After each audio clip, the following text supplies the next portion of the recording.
What's going on, guys? Welcome back to the Public Works. We got ourselves a major road construction to complete, and I'm certain you're going to enjoy it. Let's get to it.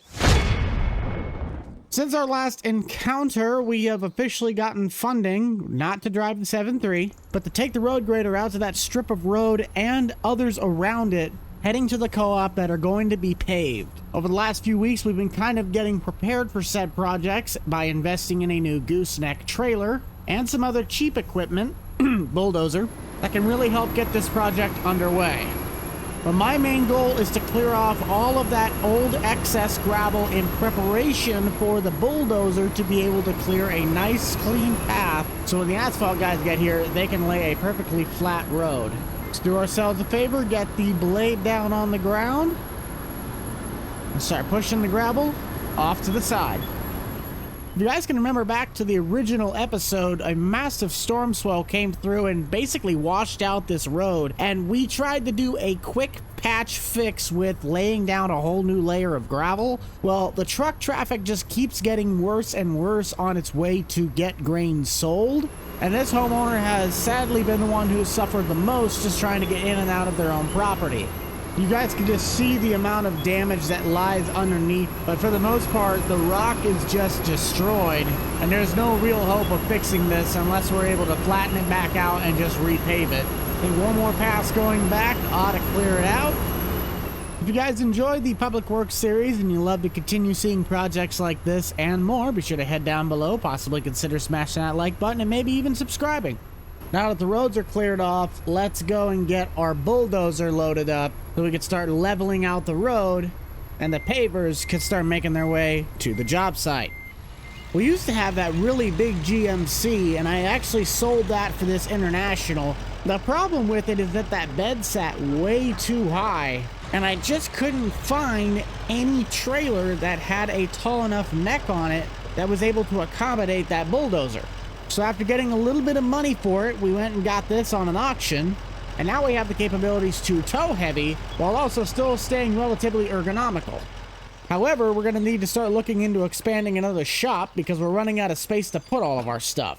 I am looking to maybe upgrade the tractor at some point. That Ford, it's not like it's terrible, but it's been giving me a handful of issues from a reliability standpoint, and I feel that we could probably do better.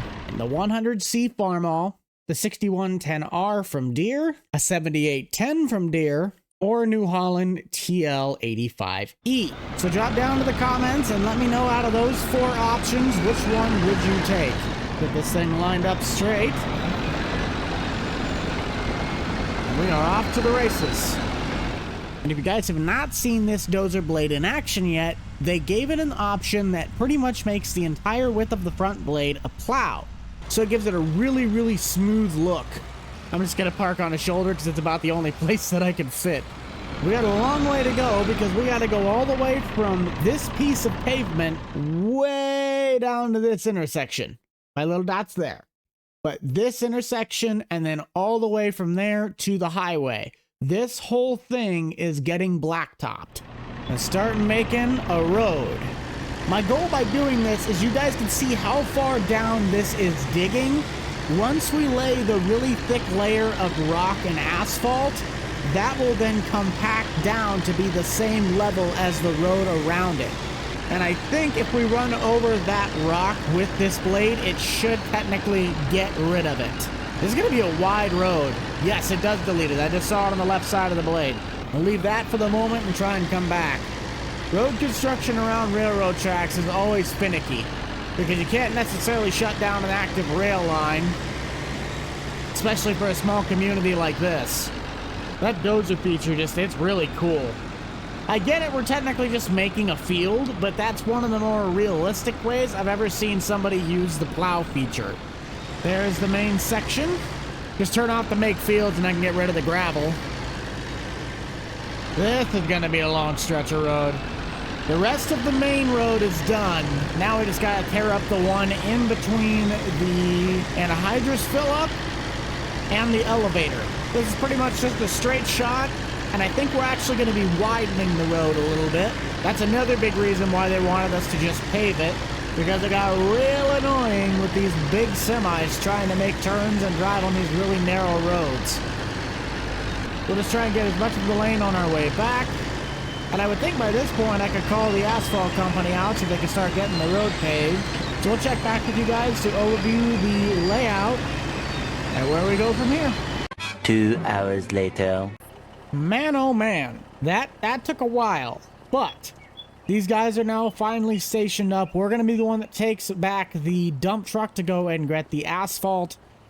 I was not able to find an actual asphalt material type, so we're just going to have to work with topsoil because it looks the closest to asphalt, but the Leeboy paver is pretty much set to go. But we got to run over to the county building because they are the ones that have the asphalt dumper that we can load with the dump truck. I don't know how many trucks this is going to take, but I know we're going to at least need to make a few trips. There's our asphalt. Let's get trucking. Looking at our drone coverage from up above, this is the entire path that we have to pave. So that stretches the entirety of the road that we originally did our patchwork to, all the way past the railroad tracks. A little bit of an extension out because of turning trucks from the co-op out to the intersection. I'd like to make this a little bit more rounded or a really square to the edge of the road, but that's what they're paying for. Then over to this intersection. Poor guy's going to be sitting there for a while blocking off the road. Don't really have a whole lot of stuff to do, but that is the path and task at hand. Looks as though we got another truck full of hot asphalt. So let's get this thing into position and we'll start laying some road. Between this truck and our other semi, we really should have a good amount of material to go through.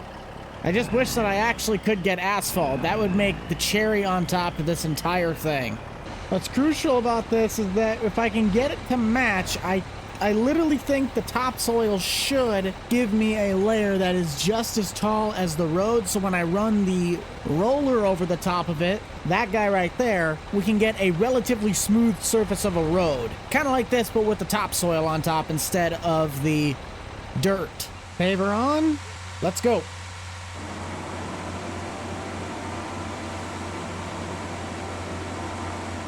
That's some good looking asphalt. I'll be the first to admit it, yes, that ground does look different. I realize that apparently you can't dump any sort of material on a field. That makes so much sense in the world, right? Man, I just love this game. So I just painted the entire ground like a mud texture. We're still gonna pave this road, don't you worry. Oh, I'm paving it. And in reality, I might actually see if I can get the follow me mod going and have it start dumping while I'm having someone else drive. Will that work? It will. But I bet you $10 that's going to be more of a hassle than it's worth, so we are just going to dump as we go. This truck I know can carry 2 loads for that. Oh no! Oh, I forgot to shut it off! I forgot to shut it off! It's a good thing this thing like slightly eats the stuff as well. Okay, let's try this again. There we go, that's better. Got a little worried there. I didn't know if any of this was going to work at that point. Western Star will be unloading its second batch, and it has 6,000 extra liters, and this only has 14. That means we can make 3 total passes with these 2 trucks. If any of this sounds confusing, don't worry. It's all confusing me as well. Haha! And that puts a really smooth layer down. If I just had asphalt, this would be so much better. And hopefully we'll be able to get to the train tracks with this. That way these 2 trucks can head back and load up. Not gonna lie though, out of the 2 dump trucks, the red one looks better. Its shape, I just like the shape of it more.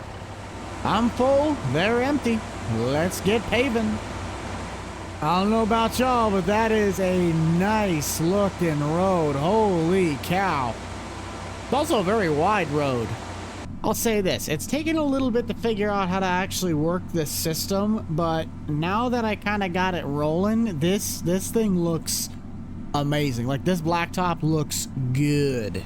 And that is a wrap for this section. Let's just hop on to our roller, get that flattened out while they transport this thing over to the other side of the job site. I think we're gonna have quite a few passes. You know what's nice about construction jobs like this? If you've ever been around one of these job sites, they could leave it be the most messy thing on the outside of what actually was the project. Look at the area around where the road was paved. Trust me, sometimes it looks trashed. There's nothing against them. There's a lot of things they can't control, but it's just so funny that half the time you look at a brand new blacktop road, the roads around the new road look like garbage, but the new road looks awesome. Wow. Dang, that looks smooth. Hopefully once this cures and dries, it should turn a little bit more of a dark color, but only time will tell. I just have to get this thing compacted with the roller to make sure that the bonding of the materials is fully set. With the exception of a few little spots on the shoulder, that's got to be one of the best looking roads I've ever seen. I think we'll check out the other side and see what they've been doing over there. But as for this road, I think we're done. Oh, wow. They really did a good job on that. Not too much wider, but at least kind of can get the point about it. And I guess they must have listened to some complaints, because that definitely is a little further past where the cones sat. What about down to the railroad tracks? Looking snazzy. How's the track crossing? Like butter. I think we're good enough to open up the road again. I'll get a call out to city officials letting people know, it could be in the newspaper, that the roads are open. And then to top it off, I will have to go back to the intersection by that house and take out the pavement end sign. There's no more gravel. And for road construction, that really does help, because that might help detour some traffic in case the main highway needs to be fixed. We have a fully paved road now that goes straight into town and then back out right by the home and garden store. That is awesome. Well, I'm going to get this stuff cleaned up, and then I think all we have to really do is mow the ditch side, and we should be good to head out for the rest of the week. I really just want to take a moment to thank you guys for tuning into today's episode. This road has literally been a nightmare for this community, and I'm so glad that we can finally have put the money into it and fix the problems it was causing. I really don't know the future of what the tractor situation is going to look like for Public Works, but we'll certainly be back on homeowners here in not too long to figure out our next project at the homestead. So be sure to check out the rest of the Public Works homeowners playlist in the top right hand corner of your screen. And remember to keep it light, keep it loose, keep it fresh, and most importantly, keep it fun. We shall see you guys all in the next one. This is the Rental Man out. Peace.